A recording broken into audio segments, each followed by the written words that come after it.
Hey, it's Matt with Magee Farms. I've got my 1999 Ford F-150 work truck here, and I recently had some issues with it. Now, that's the only truck I've got for the farm and for the stuff that I do, so I need it for a lot of work that I do. It's an older truck. It's got about 180,000 miles on it. It's been a great truck. This is one of the last generations of trucks that were really made heavier for heavy use, and this has been a great truck. I've done a lot of upgrades to it, but when it goes down on me, that puts me in a bind for a lot of stuff that I do around here. So I'm gonna share with you kind of what happened and the steps I went through to fix it, to avoid basically a big pain in the rear job of fixing it, which in this case wouldn't have fixed it. So join me, and I'm going to tell you what it did and how I fixed it.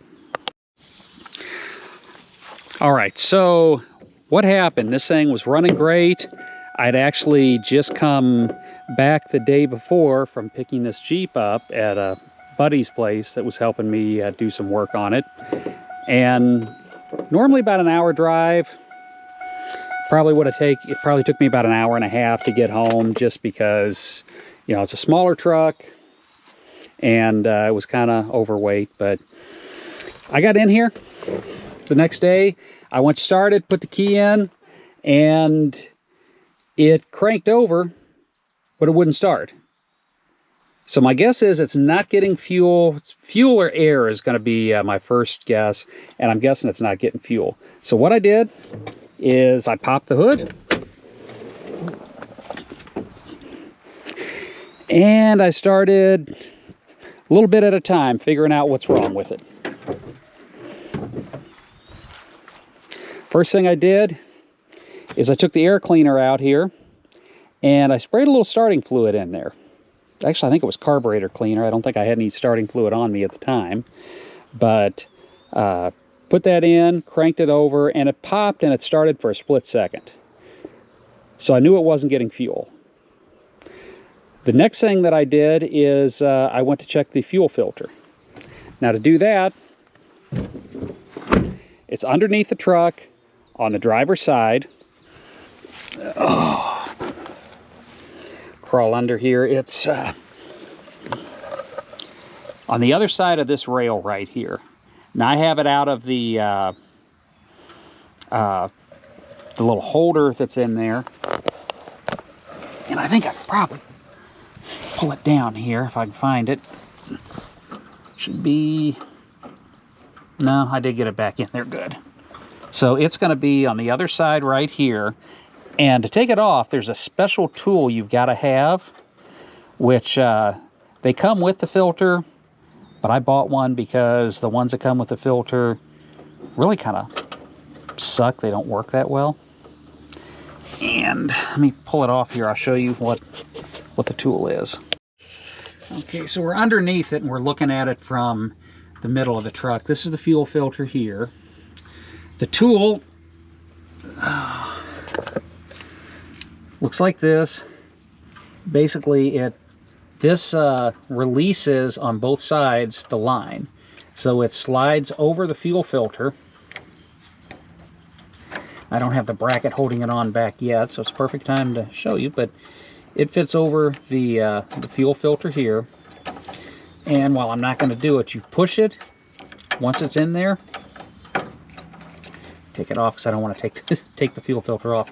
But you push it against this and it releases the fuel filter. So what I did is I took the fuel filter out completely, put a new one in, but I only replaced this side of the line that's going to the engine. This side I left off for the time being while I was trying to diagnose it, and this is the side that comes from the fuel pump. I had it hanging down so that way as I was testing, I could tell if it was the fuel pump or if it was something else.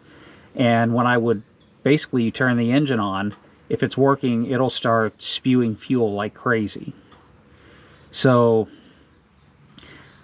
I replaced the fuel pump, but I turned it on first and no fuel was coming out. So I'm like, okay, it's something in the fuel pump is not working. And I really don't want to change the fuel pump if I don't have to, because basically that involves either taking the entire bed off the truck or dropping the fuel tank, which at this point was 3/4 of a way full of fuel. And either one is not fun. It's a major pain in the rear. So there's some other options to check first. And I got lucky. And I'm going to show you those options. Now the next things that I checked was I came in here to the fuse box. And I checked the fuses. There's 2 fuses related to the fuel pump. This one and this one, I believe, were the 2. And the fuses were good. In fact, I ended up taking every fuse out of this fuse box and the one inside the cab just to check them to make sure. Now there's a relay right here that handles the fuel pump as well. I took the relay out, I tested it with a multimeter, and one of the first things I did is I got a little jumper wire here. And with this, I took the relay out. I'm not going to do it right now because I don't have the... It's easier to take out with pliers, and I don't have pliers on me right now, but I took the relay out, and... But I took the jumper wire, and I touched 2 of the sides, the upper and the lower side, that would be right where it's at there. And when I did, the fuel pump came on, and it was pumping.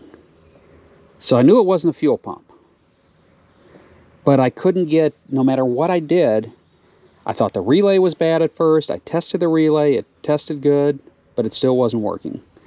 So I went and got another relay, it didn't work. I thought maybe I got a bad relay, O'Reilly. Sometimes you don't get the best parts, so I got another one. And again, it didn't work.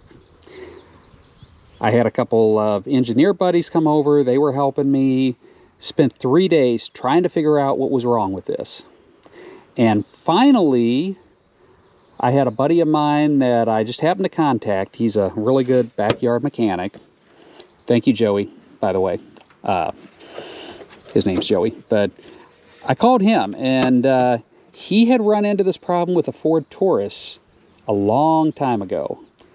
And he said it was, it could be the anti-theft system on this truck, and that you can reset it with the key. There's a couple different ways to do it, but he came over and he did it, and the truck fired right up. It was the anti-theft.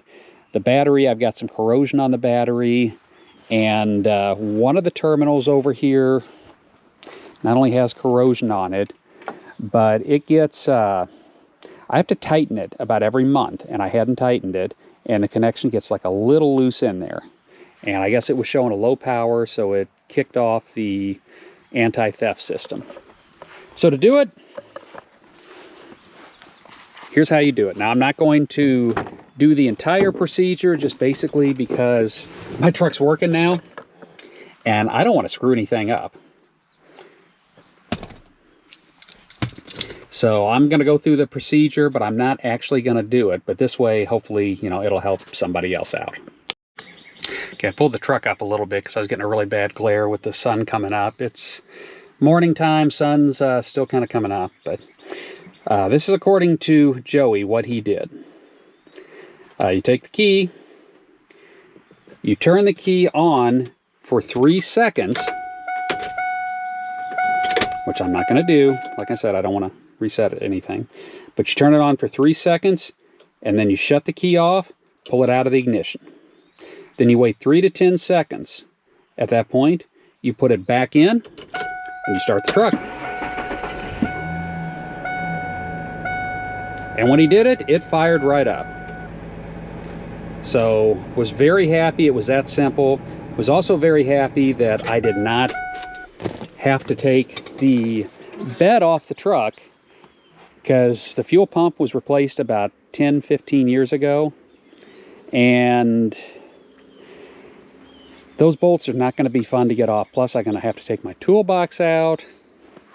It's a work truck. I do a lot of work with it, so there's a lot of stuff in back I'd have to take out, clean out the gravel. I need to clean it out anyway, but get everything out of it, take the bed liner off, take the bolts out, which I'm sure are rusted in there really good, and either take the truck or the bed off completely or move it back about 3 foot so I can get to the fuel pump.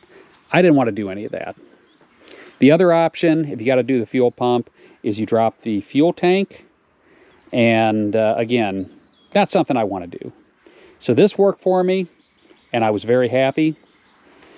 And hopefully, if you're running into the same problem, because I got on YouTube, I got on the internet, I looked up Google, nothing about this. I got on F-150 forums, absolutely nothing. And luckily, I got a good friend that's a backyard mechanic that is smart and knows these little tricks. So, thankfully, my truck is up and running, and I can do the work I need to do. It's Matt with Magee Farms. If this video helped you out, if you enjoyed this video, if you enjoy some of the other videos, please consider giving us a thumbs up on the video, or leaving us a comment, subscribing to the channel. It's all appreciated, and it helps the channel grow. Till next time, have a great day.